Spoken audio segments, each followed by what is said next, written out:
success stories in the world are all stories of great failures, but it was their ability to bounce back in tough times that makes them successful. All these success stories in the world are all stories of great failures, but it was their ability to bounce back in tough times that makes them successful. You don't lead your life, sir.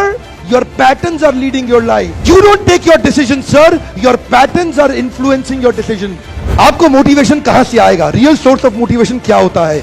एक इंसान को motivation कहां से आता है? कैसे आप हमेशा मोटिवेटेड रहेंगे भाई साहब? देखिए, कुछ लोग बोल रहे हैं recognition, trust, happiness of achievement, containment. कुछ लोग बोल रहे हैं सक्सेस, कुछ लोग बोल रहे हैं money.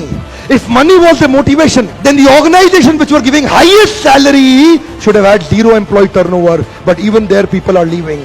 Money is not the highest motivation. If success is your motivation, जब तक success आएगा आप motivated हैं, जिस दिन success चला गया आपका motivation भी चला गया. Motivation should not be outside in, it should be inside out. It should not be outside in, it should be inside out. जब भी motivation external sources पे depend करता है, आप इतिहास नहीं रच पाएंगे, क्योंकि आपसे सोर्स छीन लिया, आपका मोटिवेशन चला गया. असली सोर्स मोटिवेशन का होता है बिलीफ सिस्टम. आदिवासी महिलाएं थाईलैंड की, they are piercing their body with a bamboo stick. UN says it is torture, but they are saying no, my lord is getting pleased and I am getting purified. It is their belief system. Eastern India, the ladies are carrying Durga lamination, walking on the fire walk, burning coal. UN says torture, but she is saying no, I am getting purified because Durga Devi is getting pleased. It is their belief system. Belief system, sir.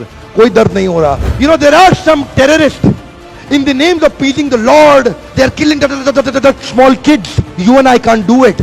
They are doing it comfortably because belief system. If I do that, my God will get pleased. Belief system. Belief system आदमी को कुछ भी कराने को तैयार कर देता है, कुछ भी करवाने को तैयार हो जाता है. मंडेला 34 साल जेल में बैठे रहे. Belief system. No salary given, sir. Belief system. Lincoln, Gandhi, Mandela, Teresa, anybody in the world, they have had powerful belief system. छोटे हाथी का बच्चा बड़ा शैतान होता है. उसको चेन से महावत बांध देता है, वो चेन तोड़ने की कोशिश करता है, बहुत तोड़ने की कोशिश करता है, उसके घाव हो जाता है, खून निकल आता है. चेन तोड़ पाता है? Yes no? नहीं तोड़ पाता. धीरे धीरे हाथी का बच्चा बड़ा होता है, विशाल हाथी बन जाता है. अब उसको जूट की रस्सी से बांध दिया, बांस की बल्ली के साथ खड़ा कर दिया. पेड़ नहीं साहब, पांव भी खींचेगा ना तो बल्ली बाहर आ जाएगी, लेकिन वो रस्सी को तोड़ पाता है? Yes no? It is their belief system. और डॉक्टर्स इसका इस्तेमाल कर रहे हैं. बोलते हैं भैया राम जी, ये दवाई खा लो, 2 दिन में एकदम ठीक हो जाओगे. ये तुम्हारे लिए अमेरिका से मंगाई दवाई है, 2 दिन में ठीक हो जाओगे. राम सोचते हैं अच्छा ऐसा, दवाई खाते हैं, कहते हैं अब तो ठीक होने वाला हूं और 2 दिन में ठीक भी हो जाते हैं. वो दवाई थी? नहीं, वो दवाई नहीं थी, वो एक खोखली गोली थी. इसको बोलते हैं placebo effect. It is their belief system. ये माइंड इतना पावरफुल है ना, इस माइंड की मदद से ही आदमी, it can break you, it can make you. You can become strongly mental or you can become mentally strong. You can have a hopeless end or you can have an endless hope. Your belief system is right. आप जानते हैं उस लड़की को Arunima Sinha UP के गांव से आई थी. ट्रेन की पटरी के नीचे उसको चेन छीनने के लिए कुछ लोगों ने धक्का दे दिया, दोनों पांव ट्रेन के नीचे आ गए, कट गई. सारी रात वहीं पड़ी रही, कोई बचाने नहीं आया. 49 ट्रेन सारी रात में गुजर गई वहां से.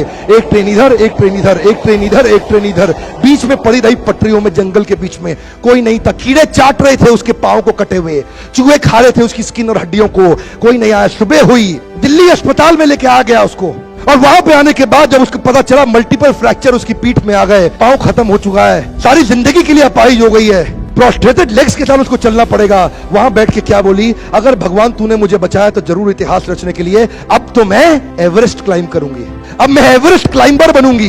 बछेंद्रिय पाल के पास गई. बछेंद्रिय पाल ने क्या कहा? तूने ऐसी अवस्था में एवरेस्ट क्लाइंब करने के लिए सोच लिया? तू तो एवरेस्ट क्लाइंब कर चुकी है, अब तो दुनिया को तारीख पता लगना बाकी रह गया है. और जानते हैं, एक एक करके न केवल उसने माउंट एवरेस्ट बल्कि 7 पीक दुनिया की पार कर ली. आज एनडीए गवर्नमेंट में उसको पद्मश्री अवार्ड मिला है. साहब, आदमी विकलांग शरीर से नहीं होता है, मन से होता है. अगर मन से विकलांग हो गया तो हमेशा के लिए विकलांग हो गया.